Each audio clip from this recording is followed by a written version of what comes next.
função do cunhadismo na sua nova inserção civilizatória foi fazer surgir a numerosa camada de gente mestiça que efetivamente ocupou o Brasil. É crível até que a colonização pudesse ser feita através do desenvolvimento dessa prática. O cunhadismo possibilitou a formação da população mestiça que povoou o Brasil e a construção das primeiras vilas. Entretanto, a prática era acessível a todos os europeus que chegavam aos solos tropicais. Em pouco tempo, Portugal via sua conquista ameaçada por holandeses, franceses, ingleses e alemães que saíam daqui com navios carregados com pau-brasil, pele de onça e outras riquezas naturais. E foi visando preservar seus interesses que, em 1532, a coroa portuguesa implantou as capitanias hereditárias.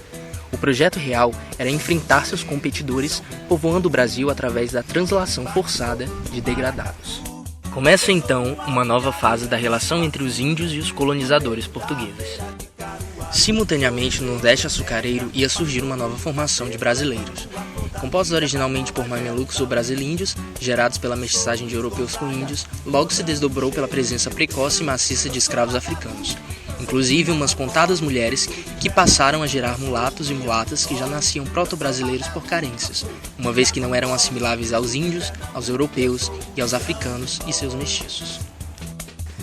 No plano linguístico, o tupi-guarani como língua geral permaneceu sendo por séculos a fala dos brasilíndios paulistas, e no Nordeste açucareiro foi prontamente suplantado pelo português. Isso porque sua população principal de escravos e mestiços, sendo compelida a adotar a fala do capataz para se comunicar com outros escravos, realizou o papel de consolidar a língua portuguesa no Brasil. Predominou, portanto, até o século XVII, a escravidão indígena no território brasileiro. Custando uma quinta parte do preço de um negro importado, o índio cativo se converteu no escravo dos pobres, numa sociedade em que os europeus deixaram de fazer qualquer trabalho manual. Toda tarefa cansativa, fora do eixo privilegiado da economia de exportação, que cabia aos negros, recaía sobre os índios. Os índios, abundantes no território recém-descoberto, eram a única mão de obra alcançável neste momento pelos lusitanos. Toda a riqueza da capitania paulista era gerada pelo usufruto das mãos indígenas. Os portugueses buscavam tribos escravizáveis nos arredores de suas propriedades. Uma vez escravizados, os indígenas eram explorados no que tange seu trabalho braçal e eram seres vendáveis para outras capitanias. Com o passar do tempo, porém, o número de índios escravizados foi diminuindo. Os portugueses então perceberam que necessitavam partir em busca de novas ferramentas de trabalho. Os brasilíndios ou mamelucos paulistas foram vítimas de duas rejeições drásticas. Primeiramente a dos pais, com quem queriam identificar-se, mas que os viam como impuros filhos da terra, aproveitavam bem seu trabalho enquanto meninos e rapazes e depois os integravam às suas bandeiras, onde muitos deles fizeram carreira. Daí surgiu o lado heróico dos bandeirantes. Desbravadores de terra, não respeitaram o Tratado de Tordesilhas, tampouco suas raízes indígenas.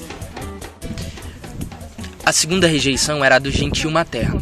Na concepção dos índios, a mulher é um simples saco em que o macho deposita sua semente.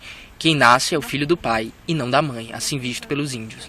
Não podendo identificar-se com uns nem com os outros de seus ancestrais, que o rejeitavam, o mameluco caía numa terra de ninguém, a partir da qual constrói sua identidade de brasileiro.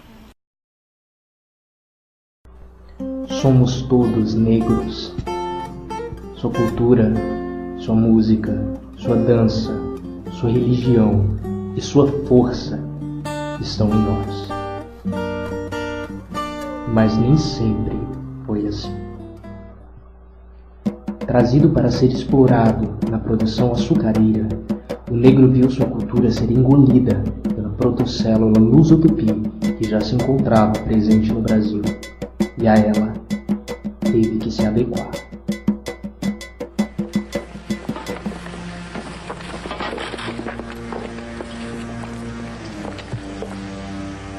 Eu rogo uma praga para os poderosos dessa terra.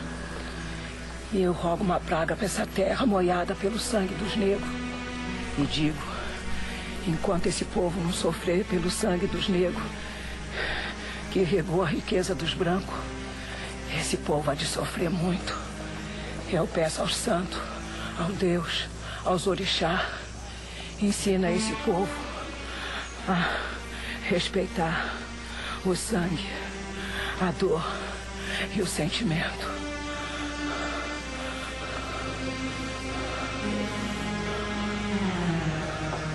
Agora pode matar eu, a minha alma de viver eternamente.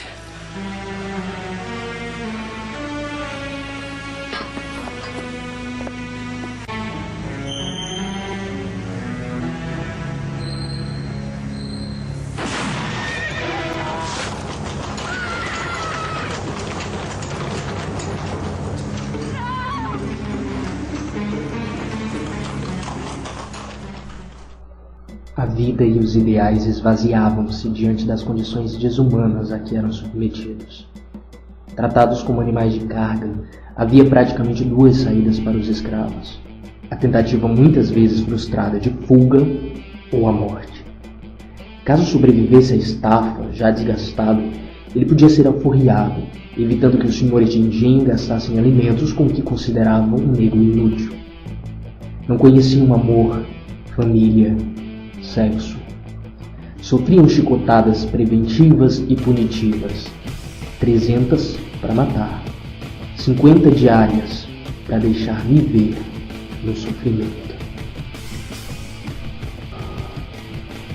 Os núcleos urbanos saíram de uma realidade baseada no cunhadismo, tornando-se complexos conforme ocorria o desenvolvimento de uma identidade étnica, surgimento de uma língua geral, o Nigatu, o crescimento populacional e as alterações econômicas.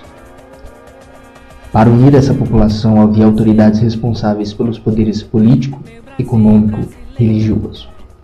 Os de importância política eram os funcionários da corte responsáveis pela burocracia colonial, governo civil e militar. O poder econômico estava nas mãos dos agentes de casas financeiras e comerciantes. O religioso com os jesuítas.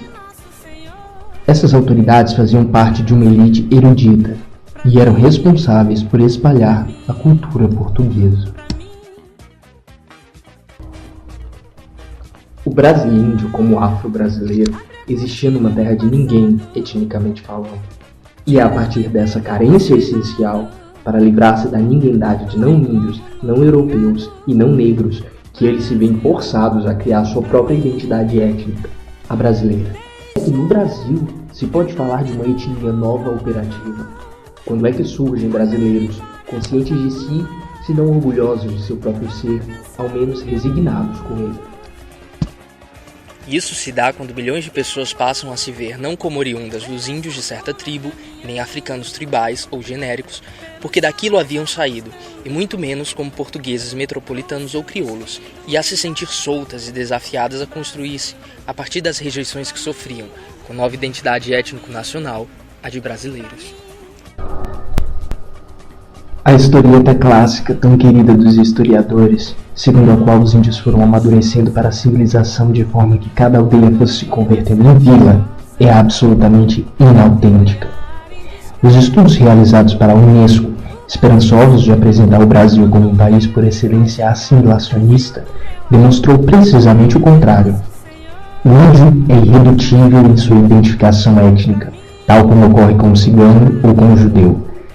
Mais perseguição só os afunda, mais convictamente dentro de si mesmos. Cândido Rondon foi pioneiro no estabelecimento do princípio, só hoje reconhecido internacionalmente, do direito à diferença. Em lugar da fofa proclamação da igualdade de todos os cidadãos, os rondonianos dizem que, não sendo iguais, essa igualdade só serviria para entregar os índios a seus perseguidores.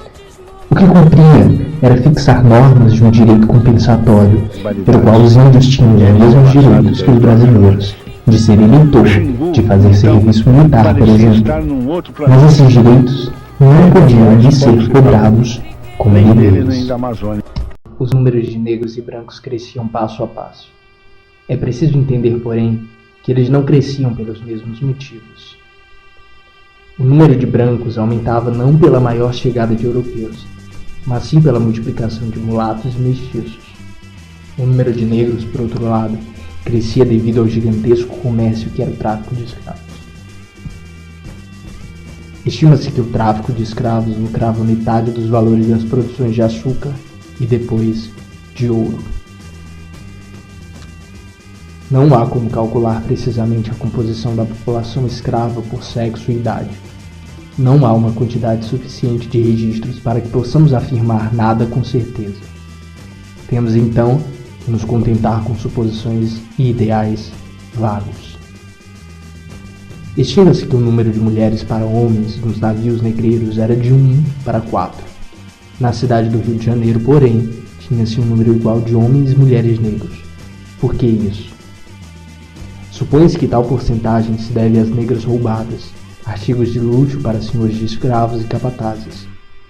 Essas negras moravam muitas vezes na casa grande. Algumas se tornavam amas de leite ou mucamas e tinham filhos com os senhores. Suas filhas, mulatas, por sua vez também se tornavam criadas da casa.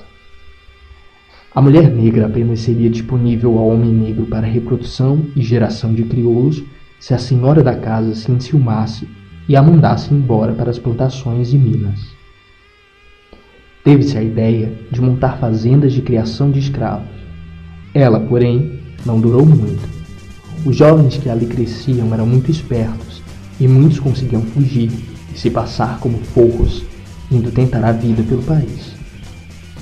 Além disso, o custo de criar um crioulo até os 15 anos era de 369 réis, enquanto comprar um africano da mesma idade saía por 150 réis.